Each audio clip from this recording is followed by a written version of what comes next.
फसलों में पोटेशियम देने के लिए हम सामान्यतः म्यूरेट ऑफ पोटाश का प्रयोग करते हैं या सल्फेट ऑफ पोटाश आता है, इसका प्रयोग करते हैं।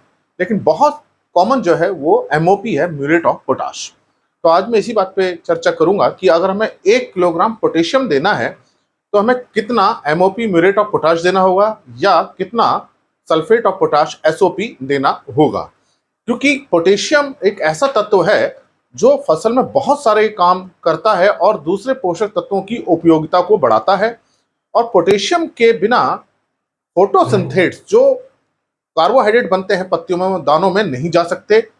यही कारण रहता है कि जब पोटेशियम की कमी होती है तो दाने छोटे रह जाते हैं, बालियों में दाने पूरे बनते नहीं है, भरते नहीं है। फसल में अच्छी लगती है, पत्तियां अच्छी निकलती हैं, लेकिन दाने छोटे रह जाते हैं। इसलिए हमें भरपूर फसल प्राप्त हो, जो पौधे के अंदर प्रकाश संश्लेषण की क्रिया हो रही है, जो फोटोसिंथेट्स बने हैं वो दानों में तक पूरा जाएं, दाने मजबूत हों, अच्छे हों, चमकीले हों, बढ़िया हों, इसके लिए पोटेशियम देना बहुत जरूरी है।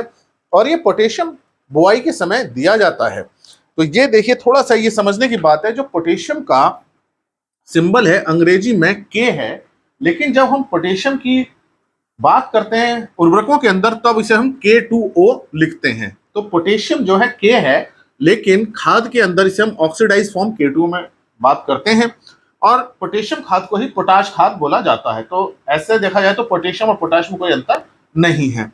अब हमें ये देखना पड़ता है किसी खाद के अंदर इस पोटेशियम की मात्रा कितनी है, मतलब K2O की मात्रा कितनी है। अगर हम म्यूरेट ऑफ पोटाश की बात करते हैं तो ये इसके अंदर म्यूरेट ऑफ पोटेशियम है, ये एमओपी, इसके अंदर जो पोटेशियम होता है वो 60% होता है, मतलब 60% K2O होता है। और sulphate of potash, sulphate of potassium की जो होता है, सल्फेट ऑफ पोटेशियम, इसके अंदर 50% होता है। तो एमओपी के अंदर उसकी मात्रा ज्यादा है, तो ये एमओपी कहलाता है, म्यूरेट ऑफ पोटाश। एमओपी बहुत कॉमन है। ये एसओपी कहलाता है, सल्फेट ऑफ पोटाश। तो बहुत कॉमन जो मिलता है एमओपी मिलता है। तो चाहे एमओपी हो चाहे एसओपी हो, आपको ये प्रयोग करना है सारा बुआई के समय कूड़ में डालना है। कोशिश ये करिए आप कूड़ में डालिए, पूरे खेत में मत बिखेरिए, नहीं तो ये पौधों को उपलब्ध नहीं हो पाएगा। कूड़ में रहेगा, जैसी बीज जमेंगे जड़ें इसको तुरंत ले लेंगी। तो पोटेशियम बहुत इंपॉर्टेंट है और ये गलती होती है कि हम नाइट्रोजन देते हैं, फास्फोरस देते हैं, पोटेशियम नहीं देते। इस कारण से सारी खाद देने के बाद भी हमारी फसल कमजोर रहती है, दाने अच्छे नहीं बनते हैं। तो पोटेशियम देना बहुत जरूरी है, इस बात को समझिए। पोटेशियम ही वो तत्व है जो सारे तत्वों के अच्छे काम करवाता है और फसलों को बड़ी अच्छा रखता है। इसके अलावा जिस फसल में पोटेशियम अच्छा होता है उसमें बीमारियां कम लगती हैं, कीट कम लगते हैं, फसल खड़ी रहती है, लॉजिंग की समस्या नहीं होती है। मतलब फसल के अंदर जितनी भी मजबूती देता है वो पोटेशियम के कारण से होता है। तो अब बात करते हैं कि अगर हमें पोटेशियम के माध्यम से देना है, 1 किलोग्राम पोटेशियम देना है, तो देखिए जो संस्तुति की जाती है 40 किलोग्राम पोटेशियम पर हेक्टर या 30 किलोग्राम या 16 किलोग्राम एकड़ की, वो K2O के रूप में दी जाती है। तो मान लीजिए मुझे 1 किलोग्राम पोटेशियम देना है, जिसे मैं K2O मान लेता हूं। 1 किलोग्राम पोटेशियम अगर मुझे देना है तो मुझे एमओपी के माध्यम से देना है। कहां से देना है? मेरे पास म्यूरेट ऑफ पोटाश है, तो इसका जो कन्वर्जन फैक्टर बनता है वो बनता है 100/60, मतलब कि ये आ गया 1.67। मतलब या मैं इसे अप्रोक्सीमेट कर सकता हूँ 1.7 किलोग्राम। तो इसका मतलब यह है कि 1 किलोग्राम अगर मुझे पोटेशियम एमओपी के माध्यम से देना है तो मुझे 1.7 किलोग्राम एमओपी देनी पड़ेगी। अगर मुझे 10 किलोग्राम पोटेशियम देना है, रिकमेंडेड है इसी क्षेत्र के लिए, तो कितना हो जाएगा? ये 1.7 को 10 से गुणा कर लीजिए। वैसे तो 1.67 है, लेकिन आप मोटा मोटा कर लीजिए, 10 गुणा 1.7 मतलब 17 किलोग्राम एमओपी आपको देना होगा। तो ये म्यूरेट ऑफ पोटाश की सिंपल सी कैलकुलेशन है। इसी तरह से अगर सल्फेट ऑफ पोटेशियम देना है तो 1 किलोग्राम पोटेशियम के लिए इसका जो कन्वर्जन फैक्टर होगा वो बनेगा SOP, sulphate of potassium, sulphate of potash, 100/50, that is 2 kilogram. तो आपको 2 किलोग्राम एसओपी देना होगा, सल्फेट ऑफ पोटेशियम देना पड़ेगा 1 किलोग्राम पोटेशियम के लिए। तो यहां अगर आप 10 किलोग्राम पोटेशियम की जरूरत है तो ये बन जाएगा कितना? 10 गुणा 2 मतलब 20 किलोग्राम। सल्फेट ऑफ पोटेशियम आप देंगे तो 10 किलोग्राम पोटेशियम की पूर्ति हो जाएगी।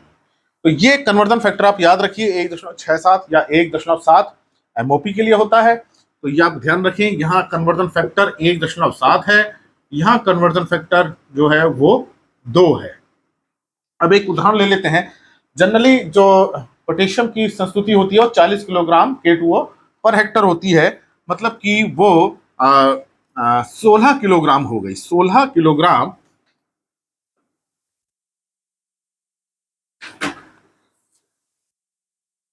पोटेशियम हमें 1 एकड़ में देना होता है। तो सामान्यतः क्रॉप में 40 किलोग्राम पोटेशियम, धान है, गेहूं है, मक्का है, इसमें 40 किलोग्राम हम संस्तुति करते हैं पर हेक्टर की। 40 किलोग्राम ये K2O में होती है, ध्यान रखिएगा, 40 किलोग्राम K2O पर हेक्टर। तो ये बदल जाएगी, अगर हम इसको देखेंगे एकड़ में हो जाएगी 16 किलोग्राम। तो 1 एकड़ में अगर हम 16 किलोग्राम K2O देना है प्रति एकड़ तो हमारा एमओपी कितना लगेगा।